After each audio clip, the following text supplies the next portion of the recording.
Continue the medicine and Karthik నువ్వు ఇమీడియట్గా ఓ పాపకి బ్లడ్ ఇవ్వాలయ్యా. ఆట్ టైం కదా, ఎక్కడా దొరకలేదు, అందుకే నీకు ఫోన్ చేశాను. ఇది సేమ్ బ్లడ్ గ్రూప్, నువ్వు ఇవ్వచ్చు కదా. నేను మొన్న ఇచ్చాను.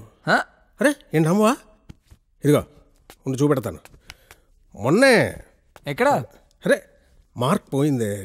అయినా నీది యంగ్ బ్లడ్, నీకు నాకు పోలిక. ఇవ్వు. ఏంటది? డాక్, తను భాగ్యలక్ష్మి. హలో. హాయ్. బాగుంది. చూడు, తలకి దెబ్బ తగిలింది, నువ్వేమైనా ట్రీట్మెంట్ ఇవ్వు, నేను ఆలోపు బ్లడ్ ఇచ్చి వస్తా. ఎక్కడ ఎక్కడ ఎక్కడ? సరిగా చూడు, బాగా తగిలింది. కార్తిక్, ఇప్పుడు నువ్వు బ్లడ్ ఇవ్వబోయే పాప ఫ్యామిలీ ముస్లిం ఫ్యామిలీ.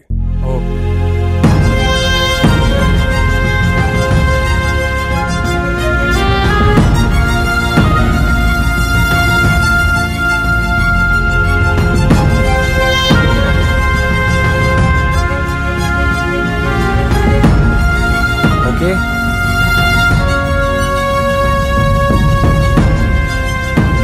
ఎందుకు మీరు బ్లడ్ ఇవ్వబోయేది ముస్లిం ఫ్యామిలీ కనుకనే తను కుంకుమ పెట్టుకెళ్లారు?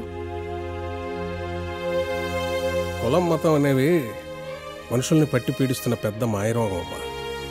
మనుషులుగా హాస్పిటల్కి వచ్చి ట్రీట్మెంట్ చేసుకెళ్ళాక కులం మతం అనే రోగాలుంటే వాటిని కూడా ట్రీట్ చేస్తాడు కార్తిక్. అర్థం కాలేదా?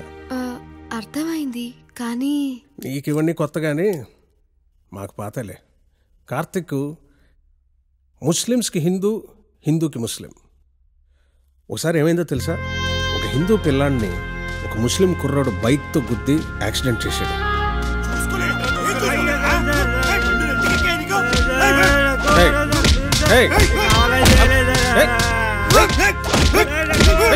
ఎందుకు కొడుతున్నారు? ఆపడే. ఎందుకు కొడుతున్నారు?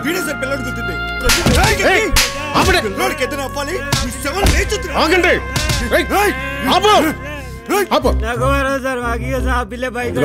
జరిగింది ఏదో జరిగిపోయింది, వదిలేండి. ఇప్పుడు బాబు సంగతి చూడండి. బ్లడ్ విషయం ఏం చేశారు? సిటీ అంతా వెతుకో, బ్లడ్ ఎక్కడ దొరకలేదు. అది ముఖ్యం, ఇలా కొట్టుకో చావడం కాదు. కార్తిక్, సరైన టైంకి వచ్చావు.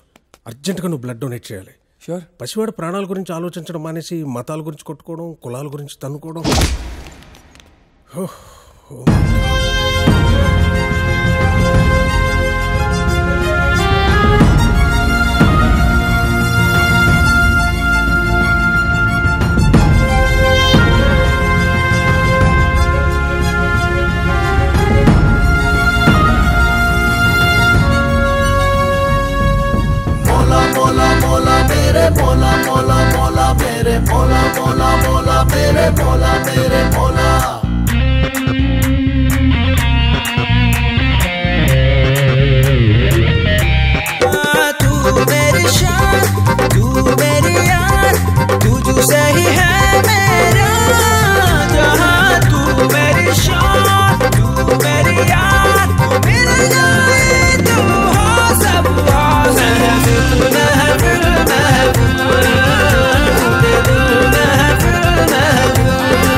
కార్తిక్ని ఓ విషయం అడగాలనిపిస్తుంది.